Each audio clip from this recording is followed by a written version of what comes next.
Hey everyone, I'm Dr. Mike Bruner. I'm a clinical psychologist and the Director of Behavioral Health here at HealthSource of Ohio.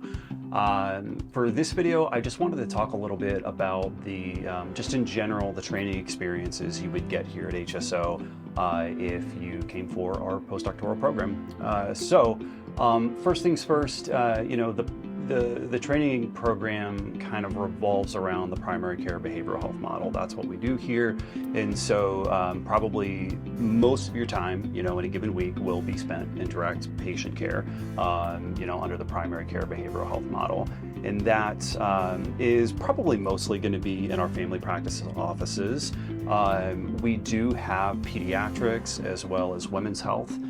So if anyone had a particular interest in that, we could talk about how to get you some of that experience as well. But again, mostly direct patient care, doing visits under that model. We follow, for the most part, we try to do focused ACT as our clinical approach. And so if you're familiar with that, with doing a contextual interview and interventions under that orientation, that's kind of what we try to do here. On top of that, in terms of other kind of just general BHC experiences, you're going to be doing your team-based work, on top of visits and debriefing with PCPs, collaborating and planning treatment with them, just kind of helping everyone on the team, kind of learn how to help these patients better when any kind of behavioral, psychosocial aspect of care is kind of prevalent there. And then, we really try to pay attention to the GATHER acronym. If you're not familiar with that, a couple of that come to mind for me are educator. So our current fellow has already done at least a couple like lunch and learns for her team, something on shot anxiety, I think, with children, another one on, kind of how to handle parents, when there's kind of challenges there, things like that. So there's a lot of that kind of opportunity for you. And then we also just try to make sure that you're ready kind of to take this to the next level. If you go out somewhere else and they need someone to implement this model, if they need someone to be in charge, we want to make sure that you're able to do that. The next kind of major piece of the training experience here relates to cross-training with our medical trainees. So we have medical students here, second, third, and fourth years, about 10 students in each cohort. We tend to primarily work with the second years. We do several different activities with them. Primarily, they come and shadow us in our work just to kind of get an exposure to behavioral health and to get an understanding of how integrated care works.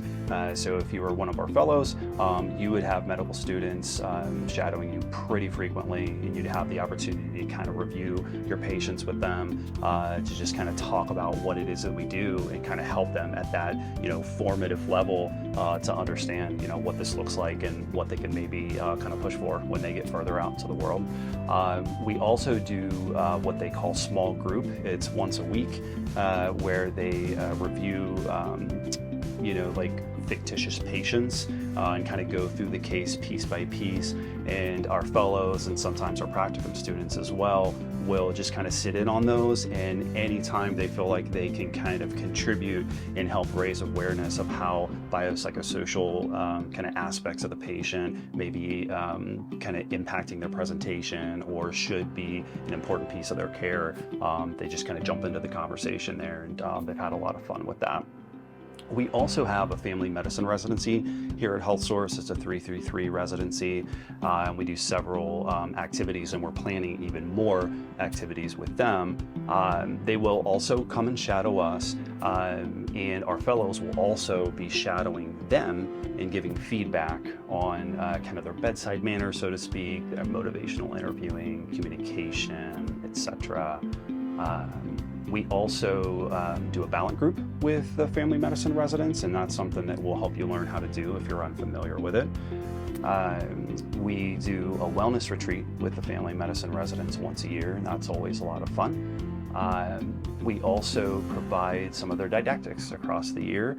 That part is still, I can't really give a lot of detail about it. They just, so far, it's when they think that we would be a good person to do that didactic, they ask us if we'll do it, and we always say yes.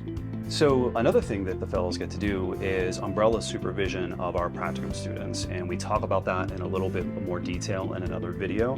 But long story short, umbrella supervision is when you supervise lower level trainees, and then you get supervision of your supervision. So far we've been doing that in real time, where the practicum students are here in the room, the fellows here in the room, I'm also here in the room, and I let the fellows kind of give their supervision to the practicum student, and then right then and there I give my feedback both to the fellow and to the practicum student. We just kind of have almost like a group supervision discussion at that point, and that's been going really well. And then lastly, there's all kinds of just kind of like non-clinical activities, didactics, group supervision, readings, and that's been going really well, and that's still something that we're definitely kind of evaluating and iterating how we're going to go about that. That's something that if you came to HealthSource for your postdoc, you definitely get to be kind of part of the process of planning how that's going to work best. So for example, we've been doing our didactics a little bit differently than is typical.